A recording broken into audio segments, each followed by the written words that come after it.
A 9-year-old boy has just been playing outside and he was bitten by a dog. एक 9 साल का बच्चा था जो बाहर खेल रहा था और एक कुत्ते ने उसे काट लिया। He was bitten not once, not twice, not 3 times, but 14 times. वह एक बार, 2 बार या 3 बार उसे काटा नहीं गया, उसे 14 बार काटा गया। The dog has rabies. और जो कुत्ते होते हैं उन पे रेबीज होता है। The boy has been bitten, the dog has rabies, the year is 1885, there is no cure. और जो लड़का है उसे अब काट लिया गया है, जो कुत्ता था उसके रेबीज उसमें आ गया है, जो वर्ष है वो 1885 है, अभी इसकी कोई दवाई नहीं आई है। He is in mortal danger. No one has ever survived a bite of a rabid dog. और वह अभी एक बहुत बड़े खतरे में है क्योंकि अभी तक किसी ने भी इस बीमारी के ऊपर विजय नहीं पाई थी। And the family just sits there watching hopelessly. Their boy is in pain because of the dog, and now he is going to die. और जो परिवार है वह दर्द भरी आंखों से अपने बच्चे को देख रहे हैं क्योंकि वो बहुत दर्द में है और उन्हें पता है कि कुछ क्षण बाद इसकी मौत होने वाली है। Now what to do? क्या नया है इसमें? I want to thank you for bringing me back here to speak. I enjoy being here in worship with you. और मैं आप सबका धन्यवाद करना चाहूँगा मुझे वापस बुलाने के लिए आपके बीच में। मुझे बहुत अच्छा लगता है आप लोगों के साथ आराधना करने में। And the music that I heard was some of the best I've heard here yet, with some of the most Jesus-centered worship, and it was a blessing to my soul. और जितने भी गीत हमने आज सुने वह बहुत सी जगहों में से सबसे बेहतर गीत मैं बोलूँगा जो मसीह के ऊपर केंद्रित हैं, वैसे गीत। I thank God for how He's helping the church.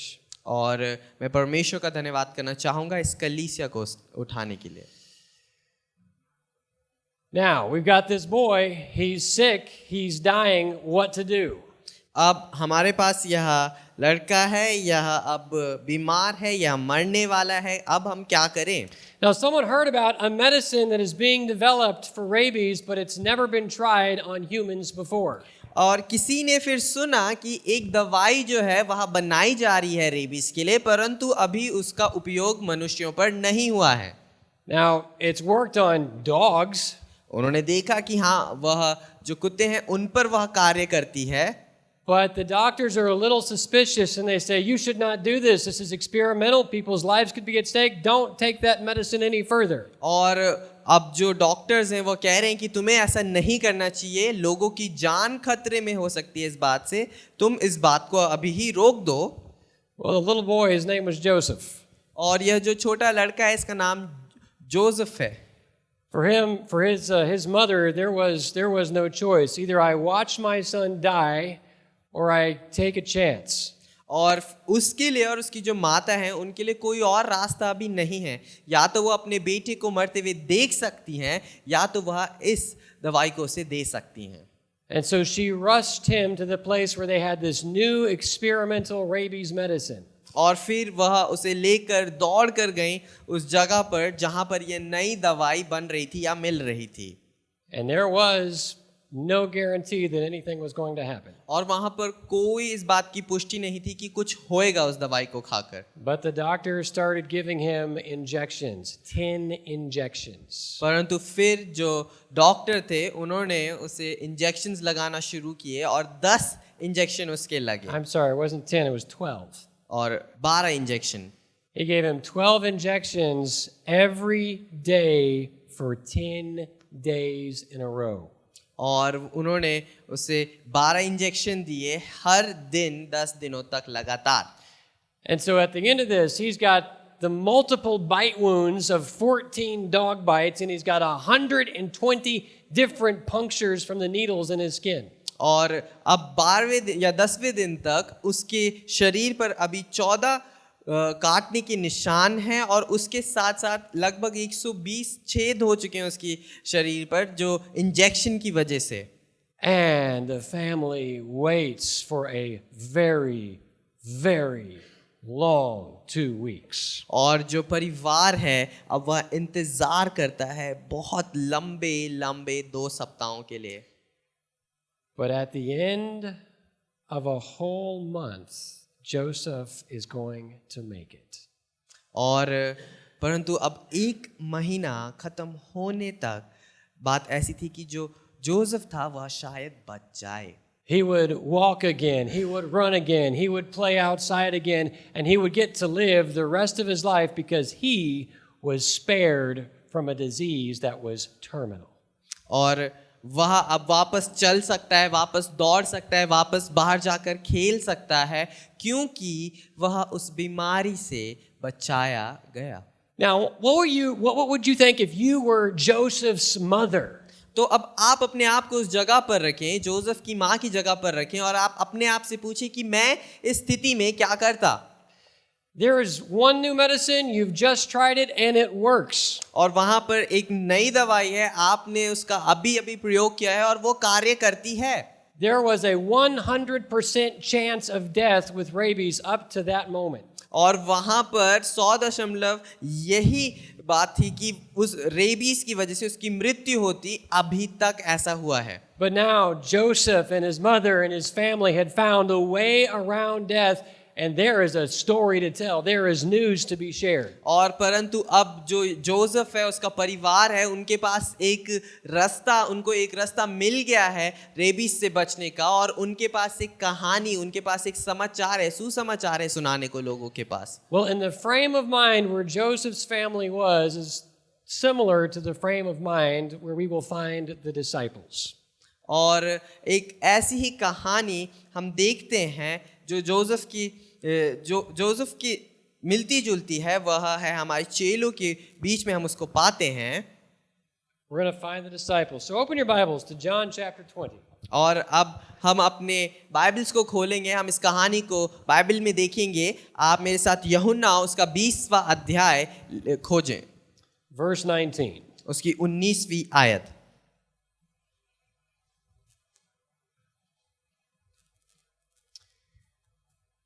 Now, Pastor, you mentioned last Easter we talked about the road to Emmaus.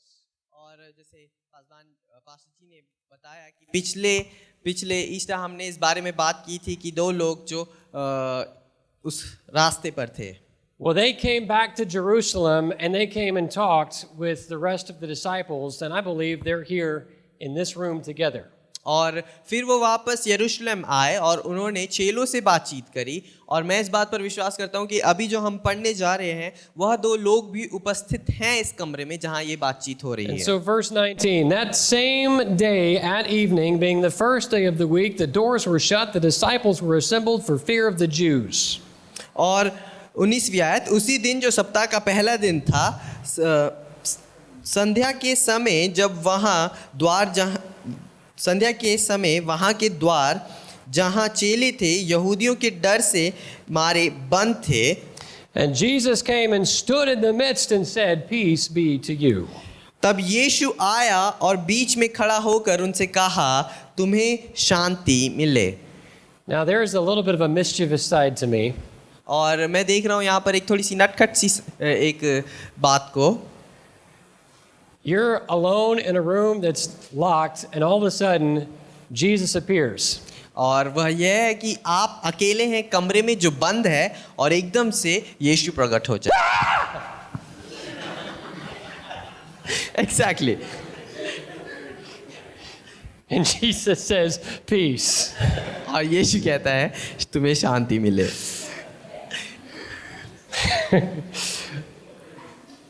That would be enough to freak anybody out. ये शायद किसी को भी डराने के लिए काफी है। I'm glad he said peace. मैं बहुत खुश हूँ कि उन्होंने शांति वहाँ पर लिखा है। Verse 20, when he said this, he showed them his hands and his side, and his disciples were glad when they had seen the risen Lord. और फिर 20वीं आयत इस बात को कहती कि और यह कहकर उसने अपना हाथ और अपना पंजर उनको दिखाए, तब चेले प्रभु को देखकर आनंदित हुए। And again in verse 21, he says to them, "Peace to you." और फिर से 21वीं आयत में उन्हें कहता है कि तुम्हें शांति मिले। Now, अब We're going to come back to the rest of this passage in a minute, but first off, I want you to see that Jesus brought them comfort. Jesus brought them confirmation that he was really risen. और हम वापस इस अध्याय को देखेंगे, परंतु पहले इस बात को समझते हैं कि यीशु उनके लिए एक आराम को लेकर आया। यीशु ने पहले उन्हें इस बात की पुष्टि दी कि हाँ, मैं यीशु हूँ। So, the disciples were afraid. They were inside a locked house. They were inside a locked room. They had just watched the crucifixion of Jesus. There were reports that Lazarus also was on the list to be crucified or to be killed. I mean, they had good reason to be afraid. और अब वहाँ एक कमरे में बंद है, वहाँ एक बंद घर के बंद कमरे में है। उन्होंने अभी अभी इन समाचारों को सुना है कि जो लाजरस है अब अगला उसको क्रूस पर चढ़ाया जाएगा, और वह बहुत डर के साथ वहाँ पर थे और उनके पास सारी वजहें थी कि वह डरे रहें। So they were emotionally distraught because their loved one had died. और उन जो भावनाओं में उनकी बहुत ज़्यादा परेशानी थी, क्योंकि जिससे वह बहुत प्रेम करते थे उसकी अभी अभी मृत्यु हुई है। They were also distraught because their future was gone. Their hope was finished. What happened to the person we thought was the Messiah? और अब इसलिए भी वो बहुत परेशान थे क्योंकि उनका भविष्य जो है वो नष्ट हो चुका था। उस व्यक्ति को क्या हुआ जिसका उन्होंने सोचा था कि हाँ, यही मसीहा है, यही हमारे लिए सब कुछ है। And their enemies had a thirst for blood. और उनके जो शत्रु थे अब वह उनके खून के प्यासे थे। That is a bad day. ये एक बहुत बुरा दिन है। I don't think any of you have had a day that bad this last week or this last month. और मैं इस बात को शायद पुष्टि दे सकता हूँ कि आप में से किसी का भी इतना बुरा दिन नहीं रहा होगा शायद इस हफ्ते में या इस पूरे महीने में। Now Jesus comes and he comes to say, peace, this is me, I am resurrected. और अब यीशु उनके बीच में आता है और कहता है कि तुम्हें शांति मिले, मैं फिर से जी उठा हूँ, तुम्हें शांति मिले। And that was an act of Jesus' mercy because this should not have been a surprise to them. और यह मसीह की एक दया का कार्य है, क्योंकि यह बात उनके लिए एक अचंभे की बात नहीं होनी चाहिए थी। You see, as you look through the stories of the Gospels, there was at least 3 times that the Gospels recorded, Jesus said, guys, listen up. They are going to arrest me, they're going to beat me, they're going to mock me, they're going to crucify me, and then I'm going to rise again. और क्योंकि अगर आप देखें तो जितने भी सुसमाचार हैं वह कम से कम 3 बार इस बात को बताती है कि यीशु ने उनसे कहा कि मेरी बात सुनो, वह मुझे पकड़ने वाले हैं, वह मुझे मारने वाले हैं, मुझे क्रूस पर चढ़ाने वाले हैं, और परंतु फिर मैं जी उठूंगा। And every time Jesus expressly tells this to them, they're like, what did he say? और हर बार जब यीशु उन्हें एकदम अलग से इस बात को बताता था, वो कहते थे ये क्या कहता है। You see, they had their minds already made up, their culture, their theology was fixed, and they said the Messiah is going to reign in power and bring deliverance. और क्योंकि अब उनका जो कल्चर था, उनका जो मन था वह इस बात पर अटक गया था। उन्होंने अपने मन में ये बात मान ली थी कि जो मसीहा है वह राज करेगा और हमारे लिए छुटकारा लेकर आएगा। And we believe that Jesus is the Messiah. और हम इस बात पर विश्वास करते हैं कि यीशु ही मसीहा है। But when Jesus talks about dying and resurrection, we don't have, Jesus doesn't know what he's talking about. और परंतु फिर जब यीशु खुद ही अपने मरने की बात करता है, फिर से जी उठने की बात करते हैं, कहते हैं नहीं, हाँ, हमें नहीं पता इसके बारे में। Now we look at them and we just kind of laugh and say, man, they really missed the obvious signs. और अब हम उनको देख रहे हैं और शायद उन पे हंस रहे हैं कि उन्हें वह बात दिखी ही नहीं कभी। But you know, I see Christians doing the same thing all the time. परंतु मैं आपको बताना चाहता हूँ कि मैं मसीह लोगों को अभी भी यही चीज़ करते हुए देखता हूँ हर समय। The scriptures are very clear in a lot of key areas of life. और जो वचन है वह बिल्कुल स्पष्ट है, बिल्कुल साफ साफ कई बातों को हमारे जीवन की लिखता है। And a lot of Christians look at that and say, well, you know, that was way back then. This is a new time, a new situation. That doesn't really apply. It doesn't make sense. I think I'm just going to do what the rest of the culture is doing. और परंतु मसीह लोग जो अब कह रहे हैं वह इस बात को कहते हैं कि तुम्हें पता है क्या, ये तो बहुत पहले लिखा गया था, अब जो समय है वह बदल गया है, तौर तरीके बदल गए हैं, तो मैं वही करूँगा जो समय कहता है. The reason I come to church isn't so I can change my life. The reason I come to church is so Jesus can bless me and make me happy and give me strength for the week ahead. और जो वजह है जिसकी वजह से मैं कलीसिया आता हूँ वह यह नहीं कि मैं अपने मन को, हृदय को, जीवन को बदलूं, परंतु उसकी वजह यह है कि मैं कलीसिया आऊँ, यीशु मुझे आशीष दे और मेरे आने वाले सप्ताह के लिए मुझे सामर्थ्य दे. And so when you don't follow the scriptures in your finances, in your parenting, in your marriage, or at work, you're going to find consequences. और फिर जब आप उसके वचन पर नहीं चलते हैं अपने कार्य में, अपनी शादी में, अपने आर्थिक रूप से घर चलाने में, तो फिर आप उसके परिणाम भुगतते हैं अपने जीवन में. And when God's going to speak to that, you're like, no, let's talk about blessings, God. I think you need to answer my prayers. और फिर जब परमेश्वर उन बातों को करने लगता है तो आप कहते हैं नहीं प्रभु, आशीष की बात करते हैं और मुझे लगता है आपने मेरी प्रार्थना का जवाब नहीं दिया. Now, last year we talked about the road to Emmaus when Jesus first appeared to his disciples. और पिछले वर्ष हमने इस बारे में बात की थी, वह रास्ता जो मेस की ओर लेके जाता है, जब यीशु पहली बार अपने चेलों को दिखाई दिया. He did not come saying, peace, it's okay, I'm here. वह उस समय उसने यह नहीं कहा कि शांति तुम्हें मिले, मैं आ गया हूँ. He said, you foolish ones. He rebuked them. परंतु उसने उनको डांटा इस बात को कहकर कि तुम मूर्ख लोग. Man, that's nice. Thank you, Jesus. Thank you, यीशु. The pastor read 1 Corinthians 15 this morning. और पास्टर जी ने हमारे बीच में पहला कुरिन्थियों उसका 15वां अध्याय पढ़ा हमारे बीच में. 2 times it says there in the opening verses, according to the scriptures. और 2 बारी उस जगह पर लिखा गया है कि वचन के अनुसार. What scriptures? कौन से वचन? You see, when Paul wrote 1 Corinthians 15, the book of John was not yet written. और जब पौलुस ने पहला कुरिन्थियों का 15वां अध्याय शायद लिखा, उस समय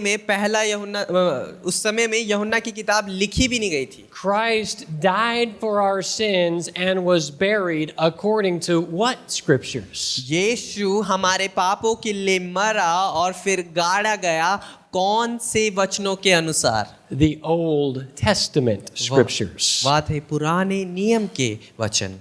And that he rose again according to the Old Testament scriptures. और फिर वह फिर से जी उठा अनुसार, किसके अनुसार? पुराने नियम के अनुसार. And so when Jesus comes and he says, you guys are foolish because you are slow of heart to believe all that the law and the prophets in the Old Testament have spoken. और फिर यीशु इसीलिए आकर उन्हें डांटता है कि तुम लोग जो मूर्ख थे, जो इस बात को समझ भी नहीं पाए कि क्या पुराने नियम में लिखा है, क्या उन भविष्यवक्ताओं ने कहा है. So those two people start to see, oh wow, this is there the whole time. How did we miss this? और फिर लोगों ने ये सोचना शुरू किया कि अरे वाह, ये तो वहां पर पहले से ही लिखा था, हमने कैसे इसे छोड़ दिया. And so now I think there's probably good reason that they're talking about the scriptures together. Wait a minute. It's starting to make sense. और फिर शायद मुझे ऐसा लगता है कि अब यह वह समय था जब उन्होंने उन वचनों को फिर से पढ़ने शुरू किया और कहा, अरे एक मिनट रुको, हाँ यही इसका मतलब था. And Jesus comes and he says, peace. और फिर यीशु आता है और कहता है शांति मिले. Now, peace was a common greeting. और जो यह था शांति मिले आपको, यह एक बहुत ही साधारण मिलने का शब्द था उस समय में. You know, in the East, you fold the hands together, and in India, we say namaste. और जो ईस्ट में है हम अपने हाथों को ऐसे जोड़ते हैं, इंडिया में हम नमस्ते बोलते हैं. And of course, if you're a Christian, you say praise the Lord. और आप मसीह हैं तो आप कहते हैं जय मसीह की. But the Jews say shalom, which is peace. और परंतु जो यहूदी लोग थे वह कहते थे शालोम, जिसका अर्थ है कि तुम्हें शांति मिले. Now, I do believe they probably said this as often as you say, hi, good morning. और मेरे हिसाब से वह इस शब्द को उतना ही बोला करते थे जैसे हम आजकल हाय गुड मॉर्निंग बोलते हैं. But I do believe this was significant in a very special way. और परंतु मैं इस बात को मानता हूँ कि यह बहुत ही ज़रूरी था अपने अपने अपने हिसाब से उस समय में। The Jewish meaning of peace meant that it was not just that two parties stopped fighting and that the war was over. It was much more than that. तो जो यहूदी मतलब था इस शांति का, वह सिर्फ यह नहीं था कि दो लोग आपस में झगड़ना बंद कर दे, परंतु उससे कई बढ़कर इसका मतलब था। It was a healthy relationship between healthy people. और वह यह था कि एक बहुत ही हष्ट-पुष्ट रिश्ता हो, स्वास्थ्य रिश्ता हो दो लोगों के बीच में। The people of God are to have a healthy relationship with God and healthy relationships with each other. जो परमेश्वर के लोग थे उनका परमेश्वर के साथ एक अच्छा स्वस्थ रिश्ता होना चाहिए था, और लोगों के साथ, परमेश्वर के और जनों के साथ भी वह अच्छा स्वस्थ रिश्ता And होना चाहिए। I think the best picture of that is a healthy marriage and a healthy family where you see love and smiles and self-giving sacrifice. और उसका सबसे अच्छा उदाहरण अगर मैं आपको दे सकूं तो वह होगा एक अच्छा सही स्वस्थ शादी जिसमें बहुत प्रेम है, जिसमें एक दूसरे को अपनाना है। See, that is the kind of peace that God wants to bring to the world. और फिर आप देखें कि यह उस प्रकार की शांति थी जो परमेश्वर इस संसार में लाना चाहता था। Rome had brought a peace of sorts. और जो रोमी साम्राज्य था उन्होंने शांति लेके आए, परंतु तलवारों के द्वारा। There was a Latin phrase called Pax Romana, the peace of Rome. और एक लैटिन फ्रेज था प्रात्सोवाना, जो जिसका अर्थ था कि रोम की शांति। And so Rome was in charge and they basically squashed their enemies. Everybody's fine, everybody's cool, there's peace now. और जब रोमी लोग जो थे वह राज्य कर रहे थे तो उन्होंने अपने सारे दुश्मनों को धप धप धप करके ख़त्म कर दिया। उन्होंने बोला अब सब ठीक है, सब कुछ शांति में है। Now, maybe there wasn't wars, but there wasn't peace with the neighbors. और शायद वहाँ पर कोई झगड़ा ना हो, लड़ाई ना हो, परंतु शायद आपके अंदर वह शांति ना हो। The peace of Christ brings health and beauty and reconciliation. जो परमेश्वर की शांति है वह लेके आती है सुंदरता को, वह लेके आती है उस स्वास्थ्य को आपके अंदर। And so Jesus comes and says, you can have peace because I am alive in the flesh. और फिर यीशु उनके बीच में आता है और कहता है तुम्हें शांति मिले क्योंकि मैं अपने शरीर में फिर से जीवित हो गया हूँ। Now, if you look here, it says in verse 20, he showed them his hands and his side.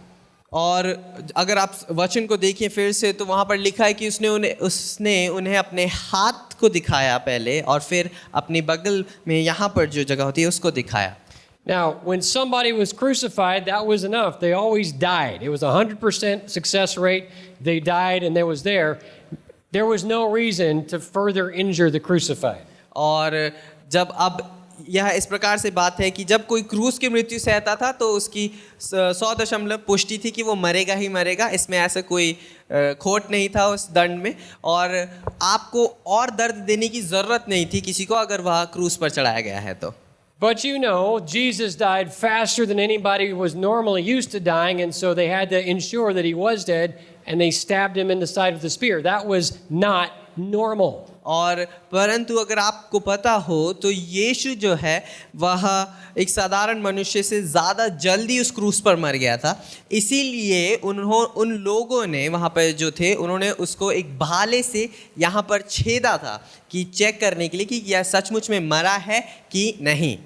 So this wasn't just anybody that was crucified. This is the one, the Jesus that was crucified between the two thieves. और यह सिर्फ कोई ऐसा साधारण व्यक्ति नहीं था जिसको क्रूस पर चढ़ाया गया था, यह यीशु मसीह था जो उन दो डाकुओं के बीच में उस क्रूस पर चढ़ाया गया। So it was confirmation, it was proof. The same one that you saw on Friday is the same one that stands here today on Sunday. और तो यह एक पुष्टि थी उस बात की कि वही व्यक्ति जिसको तुमने शुक्रवार को उस क्रूस पर देखा था आज वह रविवार को हमारे बीच में खड़ा है। Now, what is amazing is that there are a lot of people that try to deny anything and everything they can about Jesus. और जो बहुत अचंभे की बात यह है कि कई लोग ऐसे हैं जो उस बात को ठुकराते हैं, कोई भी बात को ठुकराते हैं मसीह के बारे में।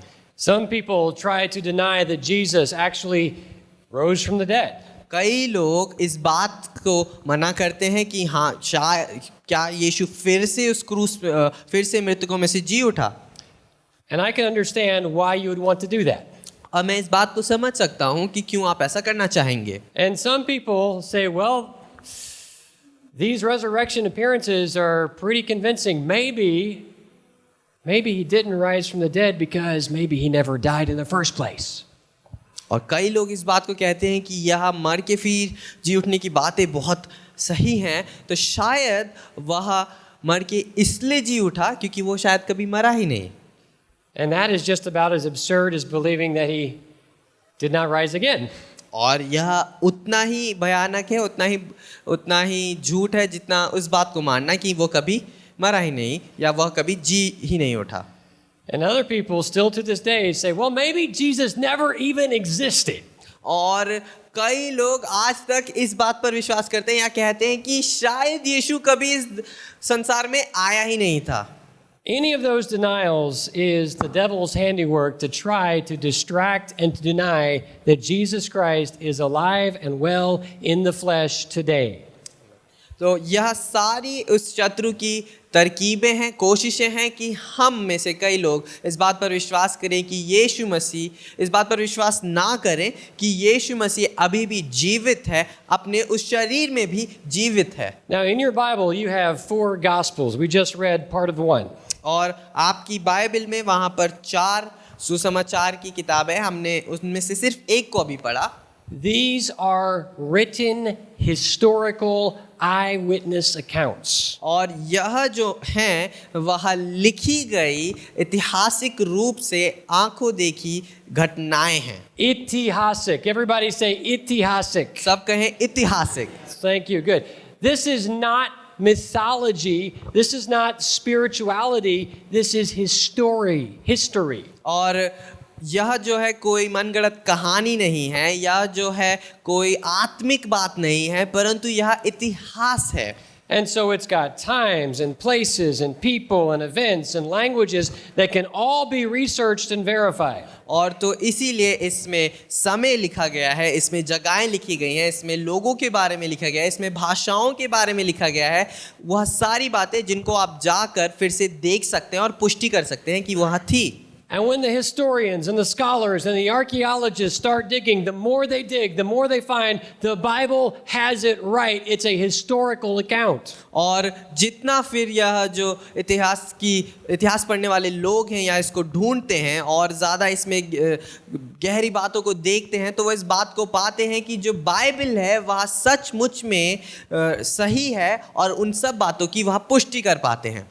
And so there are some minimal facts that you just cannot get away from. और वहाँ पर कई ऐसी बातें हैं जिनसे आप कभी बच ही नहीं सकते हैं. Jesus was a historical person. कि यीशु जो है वह इतिहास में एक असली व्यक्ति था. Jesus was crucified under a Roman governor.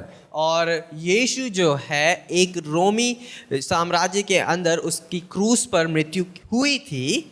He was buried in a tomb and everybody knew where to find him. और वह एक कब्र में दफनाया गया था और सबको पता था वह कब्र कहाँ है. The tomb was found empty. और वह कब्र जो थी वह खाली पाई गई थी. And many different people saw him at different times in different places and they believed he was alive. और कई अलग अलग लोगों ने उसे अलग अलग समय पर अलग अलग जगहों पर देखा और उन्होंने उस पर विश्वास किया कि हाँ या फिर से जी उठा है. Now, अब what I just told you is what the vast majority of historians and scholars agree upon. और जो मैंने अभी आपको बात बताई वह एक बहुत ज़्यादातर जितने भी इतिहास की पढ़ाई करने वाले लोग हैं वह इस बात पर विश्वास करते हैं. It is almost unanimous. और यह आप ऐसे समझिए कि यह एक लौता सत्य है. Now, I haven't told you that Jesus Christ is God's Son come in the flesh. I've just told you the basic facts of history. और मैंने अभी आपको इस बारे में नहीं बताया कि यीशु जो था वो परमेश्वर का पुत्र था जो शरीर में आया. अभी मैं सिर्फ आपको इतिहास के बारे में बता रहा हूँ. But if you have those basic facts of history, you've got to explain them somehow. और परंतु अगर अब आपके पास यह ऐतिहासिक बातें ही हैं तो आपको इन ऐतिहासिक बातों को ही समझाना पड़े शायद किसी को। How do you pull all of these together? कैसे आप इन सब बातों को एक साथ लेकर आते हैं? He was real, he was crucified, he was buried, the tomb was empty, everybody saw him. How do you explain that? और वह सचमुच में था, उसकी क्रूस पर मृत्यु हुई, उसे कब्र में डाला गया। आप इन सब बातों को कैसे पुष्टि करते हैं या कैसे समझाते हैं किसी और को? It is amazing to see how people bend over backwards to try to figure out some crazy explanation when the simplest one is Jesus is God in the flesh. और यह बहुत ही अचंभे की बात है कि कैसे लोग किसी भी बात को तोड़ मरोड़ देते हैं इस बात को ना मानने के लिए कि यीशु मसीह ही परमेश्वर है, परंतु जबकि वह यीशु ही परमेश्वर है। You see, Jesus confirmed the facts. I am come, I was crucified, I am risen again. और यीशु अपनी उन सब बातों की पुष्टि देता है कि मैं आया, मैं क्रूस पर चढ़ा और मैं फिर से जी उठा। That confirms Jesus' person, that confirms Jesus' message. और फिर वह यीशु के व्यक्तित्व को दिखाता है और यीशु मसीह के समाचार को भी दिखाता है। Now, Jesus had a message about humanity. Jesus had a message about humanity.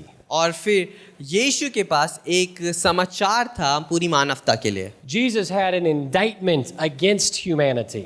और यीशु के पास एक समाचार था पूरी विरुद्ध उस मानवता के। In John chapter 3 verse 19 it says men loved darkness rather than light because their deeds were evil. और यूहन्ना के पत्री में ऐसा लिखा है कि मनुष्य तो अंधकार से प्रेम करता है ना कि ज्योति से। And because they loved darkness, they were in condemnation. Man's default position before God is condemned by sin. और क्योंकि अब वह उस अंधकार से प्रेम करते हैं तो उन पर दोष लगाया गया है। उन पे जो दोष लगाया गया है वह दोष पाप के कारण लगाया गया है। Now, there's a lot of people that still today think mankind is basically a good person. We're just all good people, but difficult times and hard situations make us do things we wish we didn't do. Sin happens, but it's not because we're sinful. It's just because life's tough. और आजकल कई लोग इस बात को कहते हैं कि हाँ हम अच्छे लोग हैं, पर क्या होता है कि कई बार ऐसी परिस्थितियाँ आ जाती है कि हमें पाप करना पड़ता है। अब वैसे तो मैं बहुत अच्छा हूँ, परंतु फिर उन परिस्थितियों की वजह से मुझे पाप में पड़ना पड़ता है। Well, when Jesus rose from the dead, everything he said is confirmed as truth. And Jesus says, you're not a good guy in a bad situation, you're a bad guy in a bad situation, you are condemned. और परंतु फिर जब यीशु उस मृत्यु से जी उठा तो उसने इस बात को हमें बताया कि तुम एक अच्छे व्यक्ति एक बुरी परिस्थिति में नहीं हो, तुम एक बुरे व्यक्ति उस बुरी परिस्थिति में हो और पाप के कारण तुम पर दोष लगाया गया है। And without Jesus, you stand condemned before God with no hope. और बिना यीशु के तुम खड़े हो परमेश्वर के आगे उस दोष के साथ। And without Jesus, you will stand in judgment before God with sin all through your life. और बिना यीशु के तुम खड़े होगे उस न्याय में परमेश्वर के आगे उस पाप के साथ जो तुमने हमेशा किया है। That is what Jesus says about humanity. और यह है वह समाचार जो यीशु कहता है मानवता के खिलाफ। And so when Jesus stands resurrected, yes, he stands with the power over sin, but he stands as a truth teller. What I have said is true. और हाँ, यीशु पुनरुत्थानित यीशु के रूप में खड़ा है, फिर से जी उठे परमेश्वर के रूप में खड़ा है और कहता है कि जो मैंने कहा है वह सत्य है। Jesus confirmed his resurrection. यीशु ने अपने उस पुनरुत्थान को उसकी पुष्टि की। Now, my next 2 points are going to go much more faster.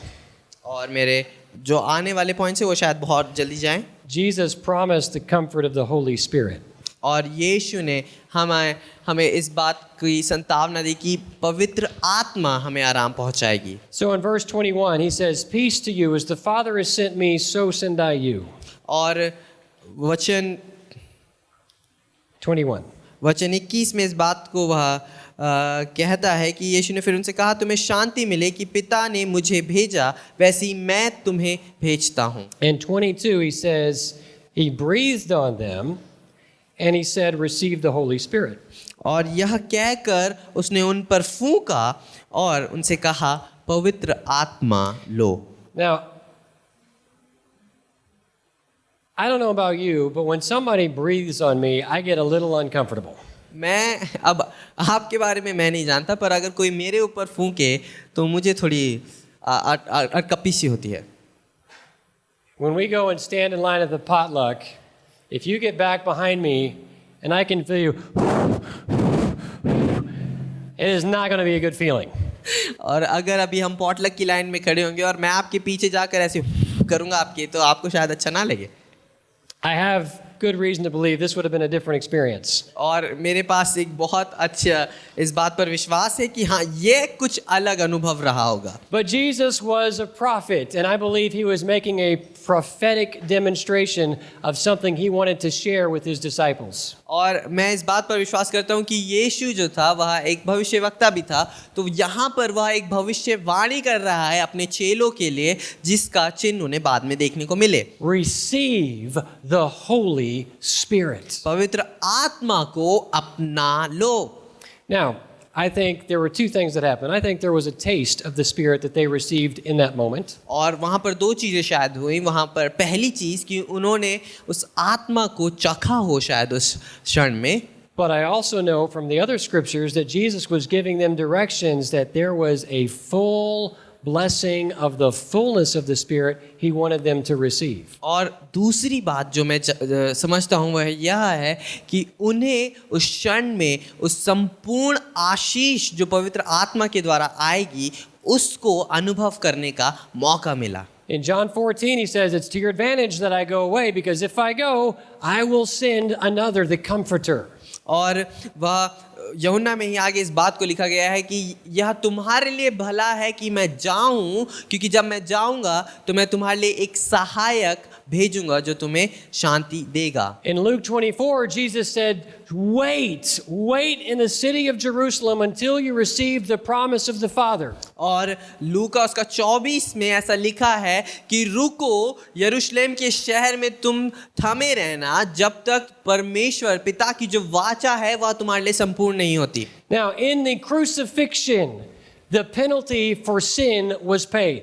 और जो क्रूसित करने की वजह थी वह यह थी कि पाप की जो परिणाम है वह हमारे लिए दर्द में हो। In the resurrection, there is victory available over sin. और जो पुनरुत्थान में जो वजह है वह यह है कि हमें पाप पर एक विजय मिले।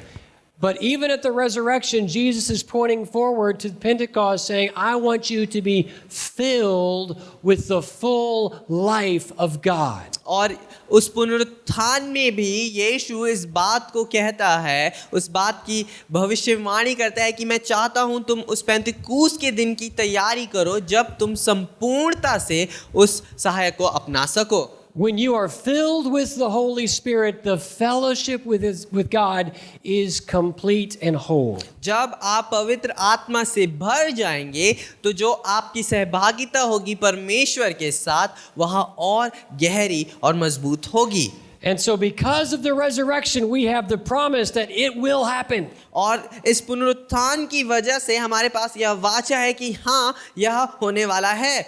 And so when the Holy Spirit comes, he brings power to speak. He says, wait for the promise of the Father so you can have power to speak. और फिर जब पवित्र आत्मा आती है वह इस सामर्थ को देखती है, सामर्थ को पाती है कि हाँ अब हमारे पास इस बात को महसूस करने की सामर्थ है, उस बात को कहने की सामर्थ है। When the Holy Spirit comes, he purifies your heart by faith. जब पवित्र आत्मा आती है वह आपके हृदय को पवित्र करती है उस विश्वास के द्वारा। When the Holy Spirit comes, he reveals Christ in a way that you've never experienced before. जब पवित्र आत्मा आती है वह परमेश्वर को आपके लिए दर्शाती है एक ऐसे रूप में जो शायद आपने पहले कभी महसूस नहीं की हो।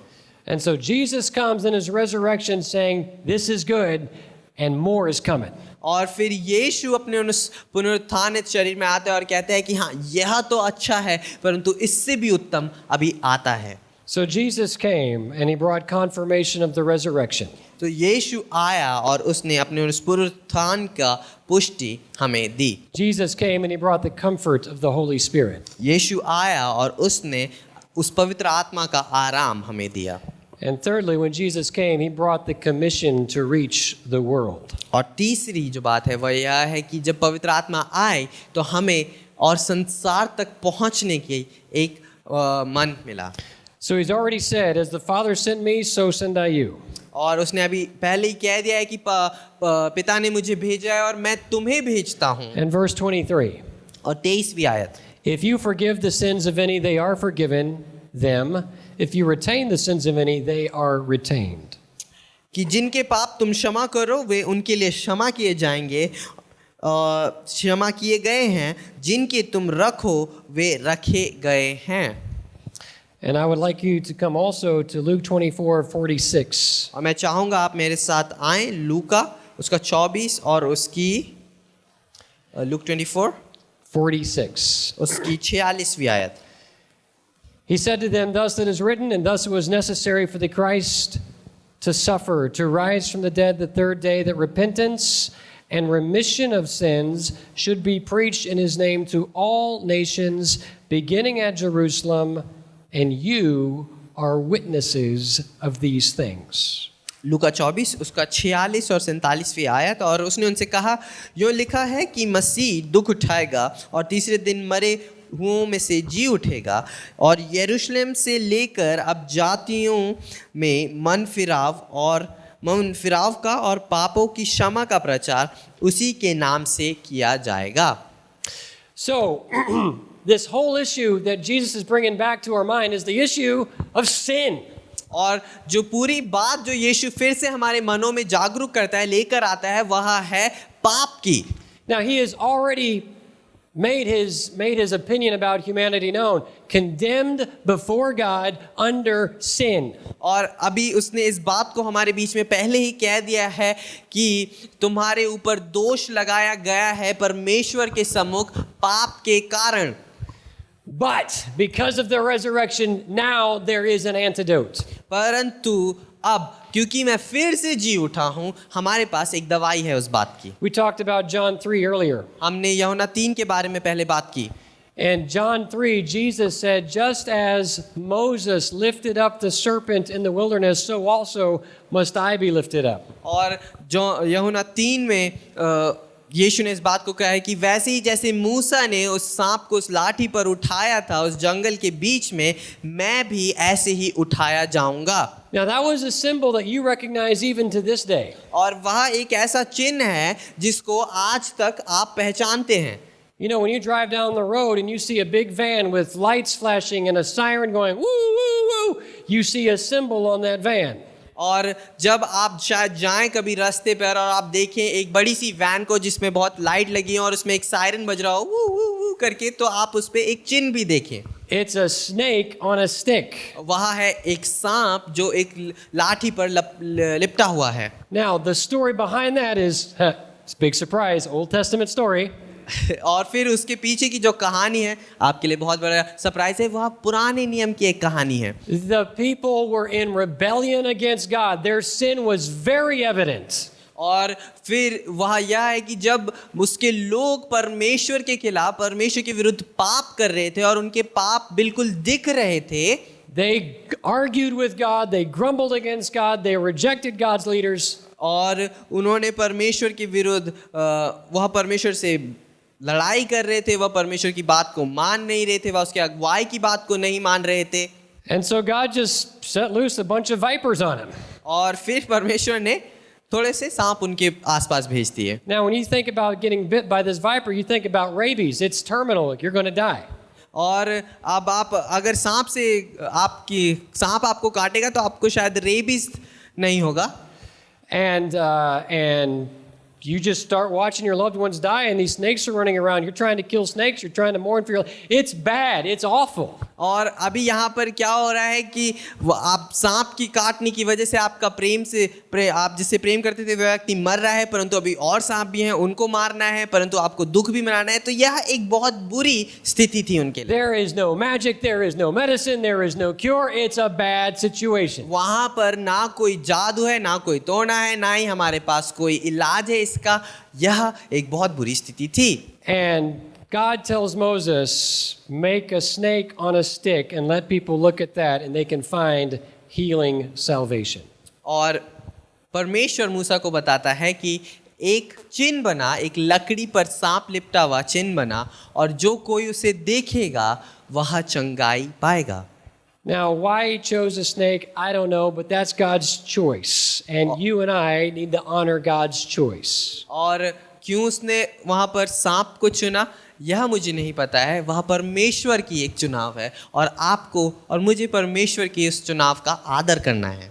But Jesus said, just as Moses lifted up the snake, the people were already condemned. They were going to die. There was no other way. और बाइबल इस बात को बताती है कि यीशु ने कहा कि जैसे उस सांप को उठाया गया था, वहाँ पर लोग जो थे वहाँ मर रहे थे, उन पर पहले से ही दोष लग चुका था, वहाँ उस पाप के कारण मरने वाले थे। Jesus must be lifted up because there is no other deliverance from sin. और उसी प्रकार यीशु को भी वैसे ही लटकना पड़ेगा, क्योंकि वहाँ पर कोई और रास्ता नहीं है उस पाप से क्षमा के लिए। When the sin snake bites, it always produces death. जब वह पाप का सांप आपको काट ले तो वह हमेशा मृत्यु के ओर ही आपको लेकर जाता है। And if people don't find Jesus, they will die in their sins because they stand condemned already. और अगर लोग यीशु को ना पाएं तो फिर वह अपने पाप में ही मर जाएंगे, क्योंकि उन पर उस पाप का दोष लगा है। And so Jesus says, if you hold anybody's sins, they will be held. If you forgive them, they will be forgiven. और यीशु इसलिए इस बात को कहता है कि अगर तुम किसी का पाप क्षमा करो तो उसका पाप क्षमा किया जाएगा, परंतु किसी का पाप थामो तो उसका पाप थमे रहेगा। Well, how do I hold their sins? तो कैसे मैं अब किसी का पाप थाम के रखूं? I don't tell them about the Savior. मैं उन्हें उस बचाने वाले के बारे में नहीं बताता हूँ। I get scared because they might get offended. और मैं शायद डर जाता हूँ क्योंकि उन्हें वह शायद मुझसे दूर हो जाएं। And so they don't hear about Jesus. They don't find forgiveness. Their sins are retained when they face God. और फिर उन्हें यीशु नहीं मिलता है, उन्हें उसके बारे में नहीं पता होता है, और उनके पाप उसी प्रकार से होते हैं परमेश्वर के आगे। Jesus gave us a really serious commission. यीशु ने हमें एक बहुत ही गंभीर कार्य दिया है। So when I look at these scriptures together, I think, man, what am I doing with my life? और फिर इसीलिए जब मैं इन सारे वचनों को देखता हूँ एक साथ, मैं सोचता हूँ कि मैं अपने जीवन के साथ क्या कर रहा हूँ। The world is condemned to die under the rabies of sin. And sometimes we look here and we're just happy to come to church, happy to be good Christians, but scared to death to tell anybody that there is a cure to this problem. और कई बारी हम लोग अपने जीवन में बहुत खुश होते हैं कलीसिया में आने के लिए, बहुत खुश होते हैं चर्च आने के लिए, परंतु हम डरते हैं इस बात से कि हम किसी को अगर सुसमाचार बांटे तो वह हमारा विरोध करेगा और हम उन्हें पाप में मरने के लिए छोड़ देते हैं। Now, what would you think if Joseph's mother had that attitude about the rabies vaccine? तो अब आप क्या सोचेंगे अगर वह जोसेफ जिसकी हमने कहानी सुनी थी उसकी माँ का भी वही एक एटीट्यूड होता उसके। Well, I know the vaccine worked for my kid, but everybody's just telling me I shouldn't do that, shouldn't talk about that. The doctors disagree. This is just so new. I don't think I'm going to share this news. और अगर वह भी इस बात को कहती कि हाँ शायद इस वैक्सीन से कुछ तो हो जाए, परंतु अब सब कह रहे हैं कि मुझे उसके बारे में बोलना नहीं चाहिए, मुझे ऐसा करना नहीं चाहिए, तो शायद मैं नहीं करती हूँ ऐसा। I'm not going to tell anybody, and so rabies continues to grow and spread. मैं किसी को इस बारे में नहीं बताने वाली हूँ ताकि जो रेबीज है वह फैलता जाए और लोगों को भी हो। Wow. You don't want your neighbors to be retaining their sin. आप नहीं चाहेंगे आपका जो पड़ोसी है वह आपके पाप को थामे रहे। You don't want your culture and your country to retain its sin. आप नहीं चाहेंगे कि आपकी जो संस्कृति है, आपका जो देश है, वह उस पाप में थमा रहे। Jesus came so that they could be free. यीशु आया ताकि वह लोग आज़ाद हो सकें। And I think it's very important that this Great Commission goes right hand in hand with the command to receive the Spirit. और मैं इस बात को सोचता हूँ कि यह जो वाचा है, सबसे बड़ी आज्ञा जो हमें दी गई है, वह बिल्कुल सही बैठती है उस बात के साथ कि हमें उस आत्मा को पहले अपनाना है। Because without the Spirit, we're going to be scared and timid and fruitless. और क्योंकि बिना उस पवित्र आत्मा के हम डर से भरे होंगे, हम घबरा रहे होंगे और हम बिना किसी फल के होंगे। But when the Spirit comes and His love fills our life with a divine power, we're not trying to stand for a political ideology or a social movement. We're just overflowing with love. I know what Jesus has done for me. I know He can do it for you. और क्योंकि अब हमारे अंदर वह आत्मा है, तो अब मैं किसी बात से डर नहीं रहा हूँ, मैं किसी पॉलिटिकल इशू के बारे में उससे छुप नहीं रहा हूँ, क्योंकि मेरे अंदर वह प्रेम है, मेरे अंदर वह यीशु है जो मेरे द्वारा अब इन सब बातों के बारे में बात करता है। Now I'd like you to stand with me. अब मैं चाहूँगा आप खड़े हो जाएं। And I would like you to do some of your own inspection, your own personal inspection with God. और मैं चाहूँगा कि आप अपने आप को खोजें, आप अपनी खोज करें परमेश्वर के साथ। I believe there are two types of people in this room, at least two. There's probably more, but I know there's two types of people. और मैं विश्वास करता हूँ यहाँ पर दो प्रकार के लोग हैं, सिर्फ दो नहीं बहुत, परंतु हम दो प्रकार के लोगों की बात करेंगे। There's one group of people who you stand condemned in your sin. और वहाँ पर एक समूह ऐसा है जो जानता है, वह खुद में जानता है कि हाँ, मैं पाप का दोषी खड़ा हूँ परमेश्वर के आगे। And if you were to stand before God right now, you've not really taken Jesus very seriously, and it would not be a situation you're looking forward to. और अगर आप वहाँ पर खड़े हैं तो आप जानते हैं कि हाँ, आपने मसीह को गंभीरता से अभी नहीं लिया है और आप उस ही स्थिति में अभी खड़े हैं वहाँ पर। Today we celebrate the resurrection that guarantees there can be forgiveness for you.